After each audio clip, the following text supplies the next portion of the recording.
Have you ever wondered what truly hides in the shadows of a trillion-dollar tech empire? Right in the heart of Santa Clara County, just a stone's throw away from the gleaming headquarters of Apple and Google, a silent tragedy is unfolding every single day. This is not the glamorous, adventure-seeking van life you see trending on social media. This is a brutal, exhausting fight for daily survival. Look closely at this tiny, fragile radish. It is growing in a small, makeshift garden hidden behind a row of battered, aging vehicles. This tiny patch of green is Maria's only sanctuary in a world that has pushed her to the edge. Not so long ago, she and her boyfriend spent their nights paralyzed by fear, parked illegally on the unforgiving streets of San Jose. Every single night was a waking nightmare, constantly waiting for a harsh knock on the window or the blinding flash of a police siren. Now they have finally found a temporary refuge in this aging RV.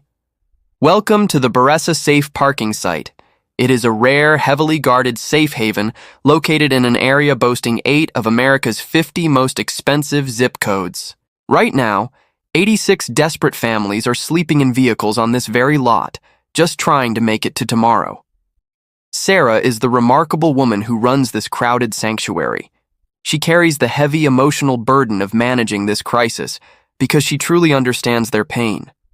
She knows the agonizing, humiliating feeling of going to bed with an empty stomach.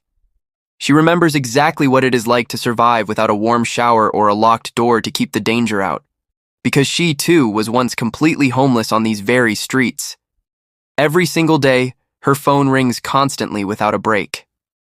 On the other end of the line are terrified, shaking voices, begging and pleading for just one empty parking space. But the heartbreaking reality is that there is never enough room to save everyone. What you are witnessing is the devastating result of California's double crisis. It is a paradox of extreme wealth and extreme poverty that makes absolutely no sense until you see it with your own eyes. First, a catastrophic shortage of over 3 million housing units has caused home prices to violently explode out of reach for normal people. This financial disaster has engineered the 5th highest rate of homelessness in the entire United States. But the nightmare does not stop there. Layered on top of this financial ruin is an incredibly low inventory of emergency shelters available for those who lose everything. Let that terrifying fact sink in for a moment.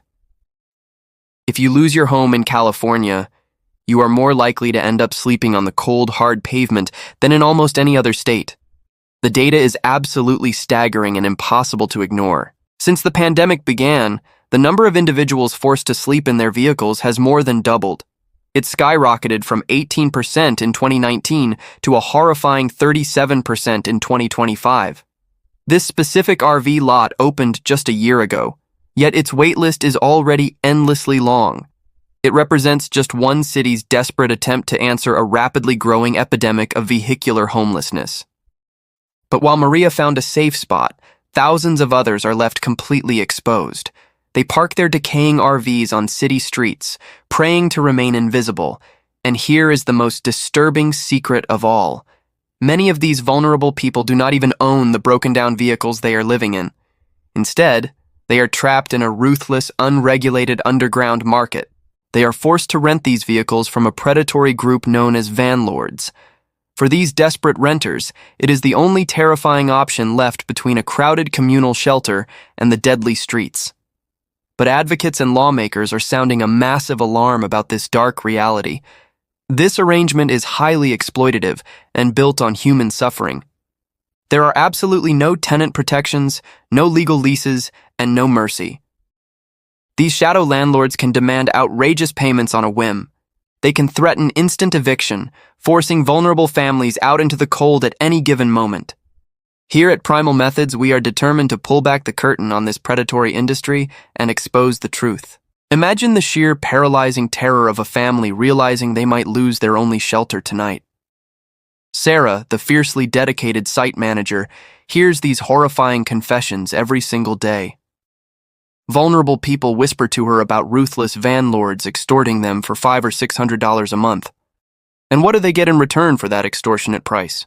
The fragile privilege of sleeping inside a decaying, mold-infested vehicle that barely runs. These shadow landlords even have the audacity to show up right at the safe parking gates, They demand entry to violently evict struggling families who missed a single impossible payment. But Sarah is a relentless protector of her people.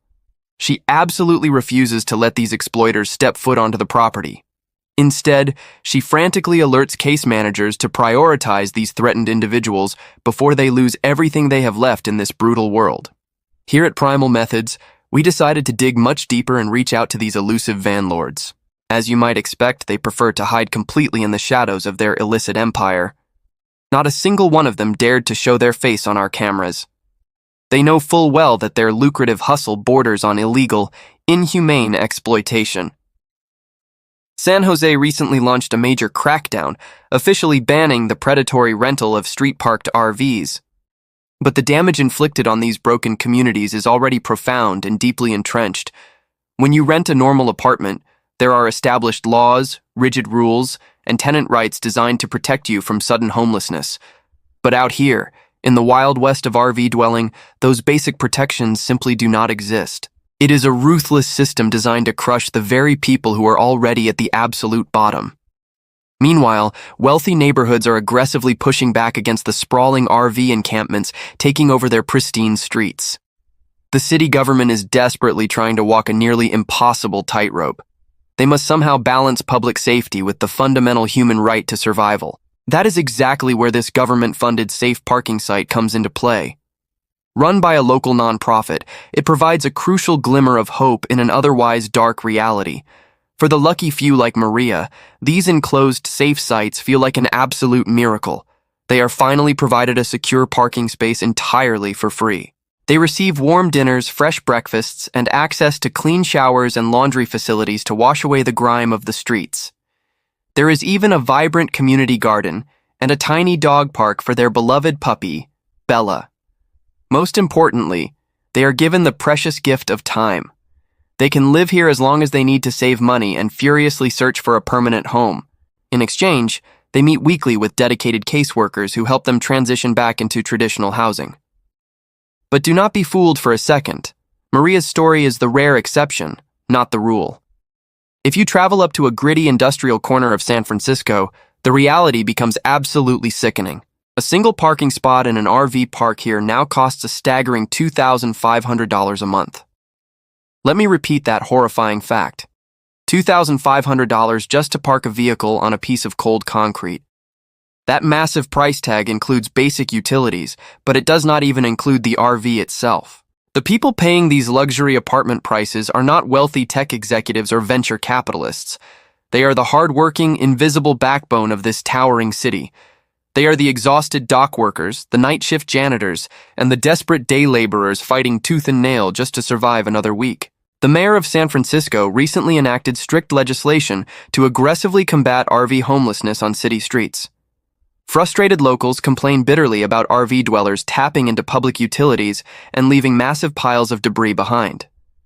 Now, there are harsh 2-hour parking restrictions for large vehicles citywide with very few exceptions. City outreach workers are frantically scrambling to offer subsidized housing and special permits to those desperately waiting for placement. They are trying their best to mitigate the disaster, but the brutal truth remains completely unchanged. Until enough affordable homes are actually built, these fragile, rusting RVs are the absolute last defense against the unforgiving pavement. When you look closely at who is actually living inside these vehicles, it shatters your heart. Sometimes it is a poor family down on their luck, clinging to a broken RV as their final resort to keep their children safe. Other times it is someone who does not even consider themselves homeless. They just want a safe place to park the vehicle they call home. But there are simply no safe places left for the working poor. We desperately need well-managed, affordable RV parks to provide basic stability for low-income residents in the Bay Area. Because the harsh reality is that we are not going to have enough transitional housing to move everybody indoors anytime soon. Just ask John, a relieved resident who finally found peace at the Beressa site, how happy he is just to have a safe place to close his eyes. The chilling reality of Silicon Valley is a systematic, institutional nightmare. Almost anyone watching this is just a couple of missed paychecks away from living out of a car on these very streets.